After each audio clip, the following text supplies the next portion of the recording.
یہ دیواریں محض پتھر نہیں، یہ صدیوں کی خاموشی ہیں۔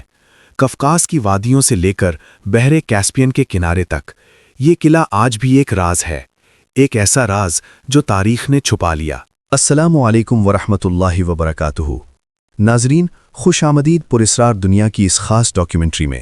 اسرار قفقاز اور دربند کی پراسرار دیواریں، چھپے ہوئے سراغ اور انکشافات۔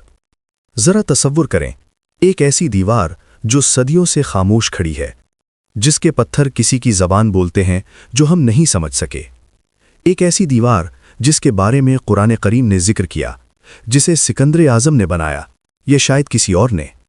یہ ہے قفقاز کا پہاڑی سلسلہ، اور اس کے سینے میں چھپی ہے دربند کی وہ دیوار جسے دیوار سکندر بھی کہتے ہیں۔ آج کا سفر ہے تاریخ، ایمان اور سائنس کے سنگم پر۔ آج ہم بات کریں گے قفقاز کی پراسرار جغرافیائی حیثیت، دربند کی عظیم دیوار کی تاریخ اور معماری، قرآنی آیات کی روشنی میں ذوالقرنین اور یاجوج ماجوج، وہ سوالات جو آج بھی بے جواب ہیں، اور وہ ہڈن کلوز جو مورخین بھی نظر انداز کرتے رہے۔ قفقاز، یہ لفظ سنتے ہی ذہن میں آتا ہے برف پوش پہاڑ، گہری وادیاں اور صدیوں کی خاموشی۔ لیکن جغرافیائی اعتبار سے یہ خطہ دنیا کے سب سے اہم گیٹ وے میں سے ایک ہے۔ مشرق میں بحیرہ قزوین، مغرب میں بحیرہ اسود، اور بیچ میں کھڑا ہے قفقاز کا عظیم پہاڑی سلسلہ جو یورپ اور ایشیا کو جدا کرتا ہے۔ اہم تاریخی حقیقت، قفقاز وہ باٹل نیک ہے جہاں سے ہر وہ قوم گزری جو یورپ کو فتح کرنا چاہتی تھی۔ منگول، ہون، سیتھین، سب کا راستہ یہاں سے تھا۔ پہاڑ کی یہ دیوار قدرتی تھی، لیکن ایک جگہ قدرت نے خود ہی ایک خلا چھوڑا۔ بحیرہ قزوین اور پہاڑ کے درمیان صرف چند کلومیٹر کا راستہ۔ یہی وہ جگہ ہے جہاں آج دربند کا شہر آباد ہے۔ دربند فارسی میں معنی ہے بند دروازہ، یعنی جو اس دروازے کو کنٹرول کرے وہ پوری دنیا کی آمد و رفت کنٹرول کرے۔ اہم سوال، کیا یہ اتفاق ہے کہ دنیا کے قدیم ترین قلعوں میں سے ایک بالکل اسی خلا پر بنا ہے، یا یہ کسی بڑی منصوبہ بندی کا حصہ تھا؟ قفقاز کے پہاڑوں میں آج بھی وہ غاریں ہیں جن تک انسانی قدم نہیں پہنچے، وہ قطبے ہیں جن کی زبان ماہرین نہیں پڑھ سکے، وہ ڈھانچے ہیں جن کی تاریخ کا تعین نہیں ہو سکا، اور یہی اس خطے کو پراسرار بناتا ہے، نہ صرف جغرافیائی اعتبار سے بلکہ روحانی اور تاریخی اعتبار سے بھی۔ دربند کی دیوار، پتھر جو بولتے ہیں۔ دربند کی دیوار یہ کوئی معمولی تعمیر نہیں ہے۔ یہ دیوار تقریباً 40 کلومیٹر تک پھیلی ہوئی ہے، پہاڑ کی چوٹی سے شروع ہو کر سمندر کی گہرائی تک جاتی ہے۔ جی ہاں، یہ دیوار سمندر کے اندر بھی ہے، پانی کے نیچے بھی اس کے ستون موجود ہیں۔ یونیسکو نے 2003 میں دربند کو عالمی ثقافتی ورثہ قرار دیا، لیکن اس کی اصل تاریخ پر آج بھی بحث جاری ہے۔ دیوار کی ساخت، ہڈن کلوز۔ اب آتے ہیں ان چھپے ہوئے سراغوں کی طرف جن کا ذکر آج کم ہوتا ہے۔ پہلا سراغ، پتھروں کی زبان۔ دیوار میں جو پتھر استعمال ہوئے ہیں ان پر بعض جگہوں پر نقش و نگار ہیں جن کا تعلق نہ ساسانی فارس سے ہے نہ رومی سلطنت سے۔ کچھ ماہرین کا خیال ہے یہ ایک قدیم تر تہذیب کی باقیات ہیں۔ دوسرا سراغ، تعمیر کی گہرائی۔ دیوار کی بنیادیں اتنی گہری ہیں کہ موجودہ ٹیکنالوجی بھی اس کی پوری گہرائی ناپ نہیں سکی۔ ماہرین آثار قدیمہ نے 2015 میں رپورٹ کیا کہ دیوار کا ایک حصہ پری ساسانی دور کا ہے، یعنی ساسانی بادشاہت سے بھی پہلے۔ تیسرا سراغ، سمندر کے اندر۔ زیر آب جو ڈھانچے ہیں ان کا سٹائل دیوار کے زمینی حصے سے مختلف ہے۔ کیا دو مختلف ادوار میں یہ بنی یا دو مختلف تہذیبوں نے اسے بنایا؟ اہم سوال، تاریخ کہتی ہے یہ ساسانی بادشاہ خسرو اول نے 6 صدی عیسوی میں بنائی، لیکن پھر یہ قدیم تر ڈھانچے کہاں سے آئے؟ کیا ساسانیوں نے کسی اور کی دیوار کو توسیع دی؟ ذوالقرنین کی دیوار سے تعلق، محتاط تجزیہ۔ یہاں میں آپ کے ساتھ بالکل سیدھی بات کروں گا۔ بہت سے لوگ دربند کی اس دیوار کو فوری طور پر ذوالقرنین کی دیوار قرار دے دیتے ہیں۔ حقیقت، قرآن کریم سورہ الکہف آیات 83 سے 98 میں ذوالقرنین کی دیوار کا ذکر کیا ہے، لیکن مقام بالکل واضح نہیں کیا۔ مفسرین میں اس بارے میں اختلاف ہے کہ یہ دیوار کہاں ہے، قفقاز، وسطی ایشیا یا کہیں اور۔ دربند کو ذوالقرنین کی دیوار قرار دینا ایک مفروضہ ہے، ممکن ہے درست ہو، ممکن ہے غلط بھی۔ ہمیں اسے ایک رائے کی حیثیت سے پیش کرنا چاہیے، یقین کی حیثیت سے نہیں، اور یہی علمی دیانتداری ہے۔ قرآن کریم اور ذوالقرنین۔